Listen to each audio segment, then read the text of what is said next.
সকল সেক্টরে যাব, ইনশাআল্লাহ আপনারা আমাদের পাশে থাকবেন, আমাদের সাথে থাকবেন। আমরা চাই মানবাধিকার একটাই, মানুষের যে ন্যায্য অধিকার, সেই অধিকার মানুষের মৌলিক অধিকার, মানুষের মৌলিক অধিকার নিয়ে আমরা কথা বলি, আমরা কথা বলবো, এটা আমাদের অধিকার। আমরা চাই আমাদের সুন্দর একটা রাষ্ট্র পরিচালনা হোক সুন্দরভাবে, সাধারণ মানুষ কোনোভাবে যেন ভোগান্তির শিকার না হয়। সাধারণ মানুষ ভুগলে আমরা ভুগবো। আমরা মানবাধিকার রক্ষার জন্য কথা বলি। আমাদের সাধারণ দুর্নীতিবাজ, আমরা এদেরকে প্রশ্রয় দিব না। মানবাধিকার যে কার্যক্রম চলমান চলে রাখছে সেটা তারা তাদের কার্যক্রম, আমরা আমাদের কার্যক্রম চলে। আমাদের এখানে পর্যায়ক্রমে একের পর এক ভাষণ বক্তব্য এই মানবাধিকার নিয়ে ফিলিস্তিনি পক্ষ জালিম নিহর বিরুদ্ধে স্লোগানে মুখরিত হবে এই প্রেস ক্লাব প্রাঙ্গণ। প্রতিবাদ চলছে। এখন আমাদের সামনে আমাদের আরেক সহযোদ্ধা কথা নিয়ে আসতেছে, আপনারা শুনুন ওনার বক্তব্য। বিসমিল্লাহির রহমানির রহিম।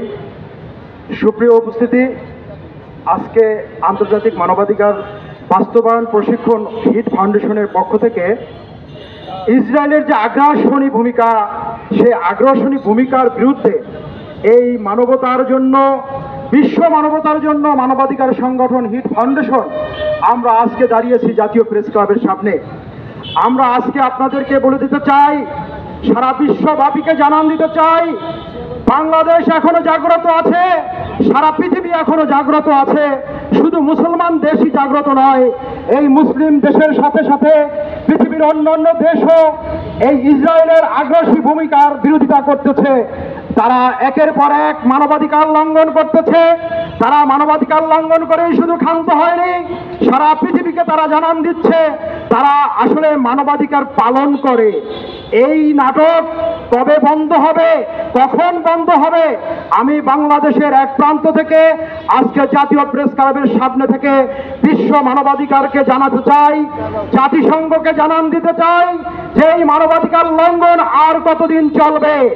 পৃথিবী এখনো অসভ্যতায় ভরে আছে কেন? মানবাধিকার লঙ্ঘন থেকে আমরা কেন বের হয়ে আসতে পারছি না? সুপ্রিয় দর্শক, আপনাদেরকে আজকে আরো কিছু বিষয় মেসেজ দিতে চাচ্ছি। আমরা হিট ফাউন্ডেশনের পক্ষ থেকে মানবাধিকার সংগঠন বিষয়, মানবাধিকার যে লঙ্ঘন হচ্ছে সে বিষয়ে আমরা সারা পৃথিবীকে জানিয়ে দিতে চাচ্ছি। পাশাপাশি আমাদের সারা বাংলাদেশে আজকে ইসরায়েলের আগ্রাসী ভূমিকার জন্য, মানবাধিকার লঙ্ঘন করার জন্য যেই ভূমিকা তারা রাখছেন সেই বিষয়ে আজকে হিট ফাউন্ডেশন সারা বাংলাদেশ ব্যাপী প্রতিবাদ জানাচ্ছে। আমরা তার সাথে সাথে একাত্মতা ঘোষণা করে রাজধানী থেকে আজকে ঘোষণা দিতে চাই, এই মানবাধিকার লঙ্ঘনকে আর কতদিন চলবে? এই মানবাধিকার লঙ্ঘন কোনোদিন কি আমরা দেখবো না যে এটা থেমে যাবে?